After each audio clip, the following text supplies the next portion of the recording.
कल हमारी बहादुर भारतीय सेना ने जो पाकिस्तान के घर में घुसकर बमबारी और विस्फोट करके हमारे जवानों के सर काटे जाने की कार्रवाई का मुंहतोड़ जवाब दिया है। आम आदमी पार्टी सेना के हौसले को सलाम करती है, सेना के जज्बे को सलाम करती है।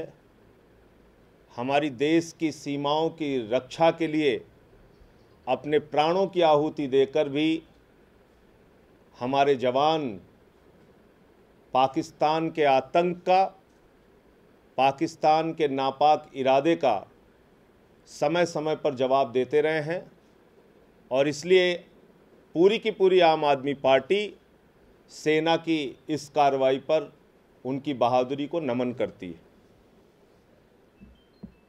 दूसरी बात,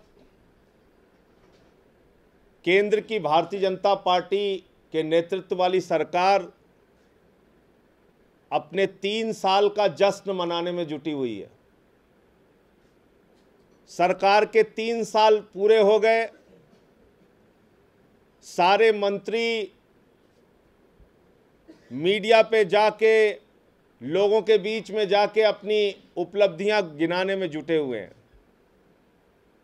लेकिन इस बीच हम लोगों को याद रखना होगा कि पिछले 3 वर्षों में भारतीय जनता पार्टी और केंद्र की सरकार ने जो वादे किए थे, जो भरोसा दिलाया था इस देश की जनता को, उन वादों पे कितना खरे उतरे हैं, उन वादों को कितना पूरा करने का काम किया है।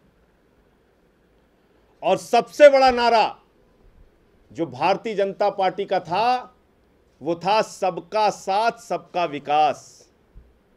यानी हिंदुस्तान के 125 करोड़ लोगों को साथ में ले चलकर देश को विकास के रास्ते पर ले जाने का वादा किया था इसी केंद्र की सरकार ने, इसी भारतीय जनता पार्टी ने।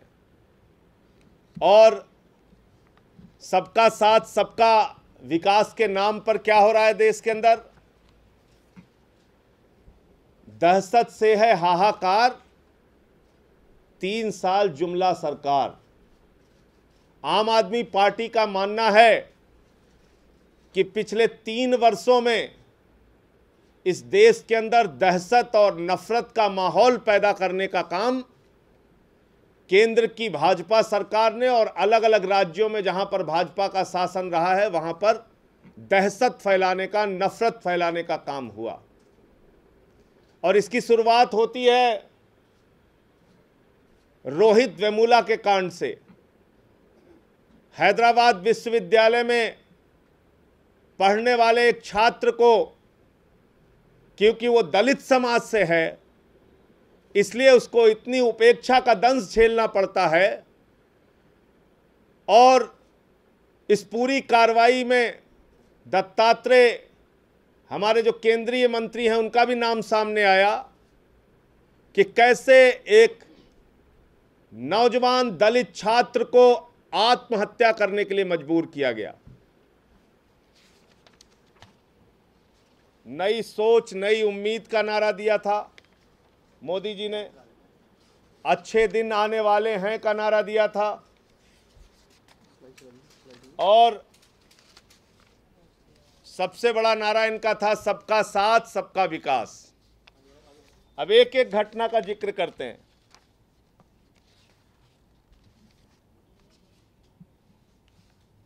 अट्ठाईस सितंबर 2015 को दादरी में 1 लाख का कांड होता है। गाय के नाम पर एक नौजवान को मार दिया जाता है, 1 लाख को उसके पिता को मार दिया जाता है।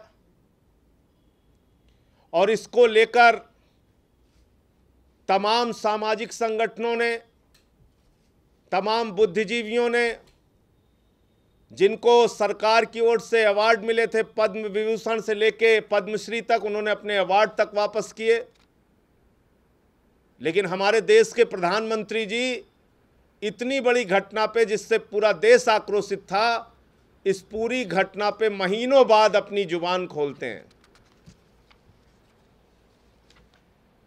इसी प्रकार से जनवरी 2016 की रोहित वेमुला की घटना हुई, जहां पर एक दलित छात्र को उपेक्षा का दंश झेलना पड़ता है और एडमिनिस्ट्रेशन की मार झेलते झेलते वो इतना थक जाता है कि उसको आत्महत्या करने के लिए मजबूर होना पड़ता है।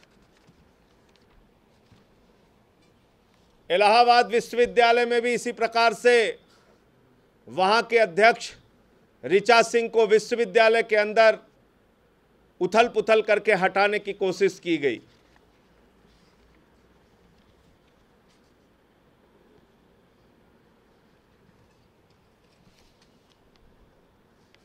रामजस कॉलेज का मामला, विश्वविद्यालय के अंदर ये देखिए किस तरह से भाजपाइयों का और उनके छात्र संगठनों का कारनामा रहा, जिसमें पुलिस भी मौन रही।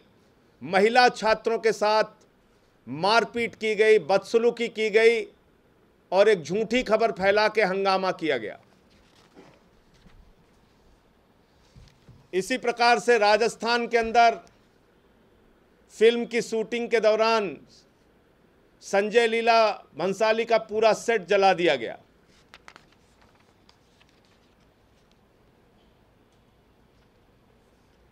इसी प्रकार से उधमपुर में 9 अक्टूबर 2015 को गौरक्षा के नाम पे अटैक किया गया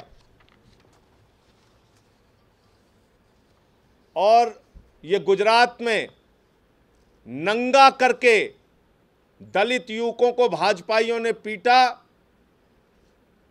गौरक्षा के नाम पर यह कार्रवाई की गई, ये गुंडागर्दी, ये दहशतगर्दी की गई और भारतीय जनता पार्टी और उनकी सरकार पूरी तरह से मौन रही।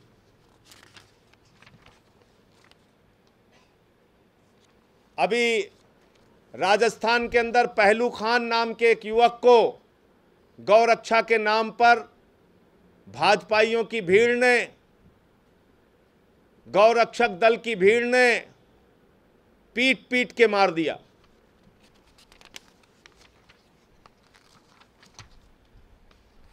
सहारनपुर की हिंसा अभी भी जारी है, जहां पर योगी आदित्यनाथ की सरकार आने के बाद यह दावा किया जा रहा था कि उत्तर प्रदेश में राम राज्य आ गया है।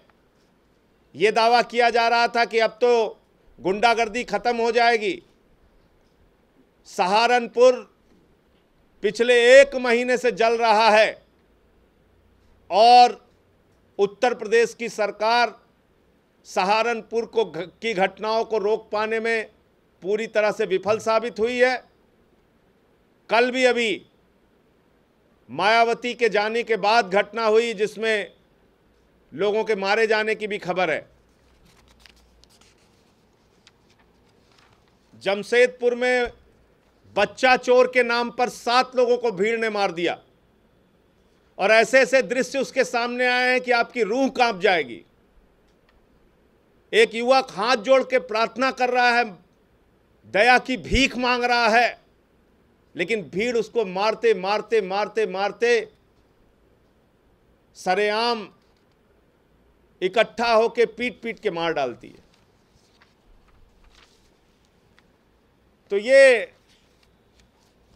मैं ये कहना चाह रहा था कि जो हमारे देश के प्रधानमंत्री जी और उनके तमाम मंत्री अपनी सरकार का गुणगान करते फिर रहे हैं कि 3 साल में उनकी क्या क्या उपलब्धियां हैं, ये 3 साल की कुछ घटनाओं का जिक्र मैंने आपके सामने किया कि किस प्रकार से भारतीय जनता पार्टी शासित राज्यों में भारतीय जनता पार्टी से जुड़े हुए उनके अनुसांगिक संगठन और उनसे जुड़े हुए तमाम लोगों ने दहशतगर्दी का माहौल बनाया, नफरत का माहौल बनाया, सड़कों पे खींच खींच के लोगों को मार डाला। कहीं रोमियो स्क्वाड के नाम पे आज बाप बेटी उत्तर प्रदेश में साथ जा रहे हैं, उनको पकड़ के भाजपाई पीट देते हैं। बाप कहता है मेरी बेटी है, भाजपाई कहते हैं तुम तो रोमियो। भाई बहन साथ में जा रहे हैं, उनको पकड़ के पीट दे रहे हैं। भाई कह रहा है मेरी बहन है, भाजपाई कहते हैं तुम तो रोमियो। तो ये किस प्रकार का शासन और किस प्रकार की सरकार भाजपा चलाना चाहती है। क्या इस देश के अंदर तालिबानी हुकूमत चलेगी, नफरत की हुकूमत चलेगी, गुंडागर्दी की हुकूमत चलेगी और नारा आप देंगे सबका साथ सबका विकास का? आपकी पार्टी से जुड़े हुए लोग आईएसआई के एजेंट के तौर पे पकड़े जाते हैं। आईएसआई की जासूसी करते हुए मध्य प्रदेश में ध्रुव सक्सेना नाम का व्यक्ति जो भारतीय जनता पार्टी से जुड़ा हुआ था वो पकड़ा गया। उसके पहले सेक्स रैकेट चलाते हुए इनकी मीडिया के आईटी सेल का व्यक्ति पकड़ा गया, प्रदेश का पदाधिकारी भाजपा का। फिर बाल तस्करी करते हुए जो लोग पकड़े गए बंगाल में, उसका भी नाम भाजपा के नेता कैलाश विजयवर्गीय के साथ आया। तो ऐसी तमाम घटनाएं पूरे देश के अंदर हो रही हैं और उसके बाद भी भारतीय जनता पार्टी अपनी पीठ थपथपाने में लगी हुई है कि 3 साल में उन्होंने पता नहीं कौन सा कमाल कर दिया इस देश के अंदर। तो इसलिए आम आदमी पार्टी ने नारा दिया है बीजेपी के इन 3 वर्षों में कि दहशत से है हाहाकार, 3 साल जुमला सरकार।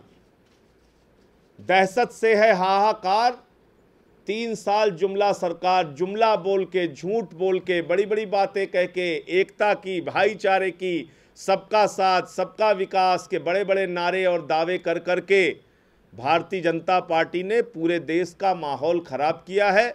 दलितों के प्रति, मुसलमानों के प्रति, महिलाओं के खिलाफ हिंसा का लंबा सिलसिला पिछले 3 सालों में रहा है। विश्वविद्यालयों में नौजवानों के साथ मारपीट, लड़ाई झगड़ा और विश्वविद्यालय को हिंसा का अड्डा बनाने की कार्रवाई का इतिहास भाजपा और उनसे जुड़े हुए संगठनों का रहा है। इसलिए मैं कहना चाहता हूं कि जब इस देश की सरकार के मंत्री अपनी उपलब्धियां गिना रहे हैं तो कम से कम इन सवालों का भी जवाब उनको देना चाहिए।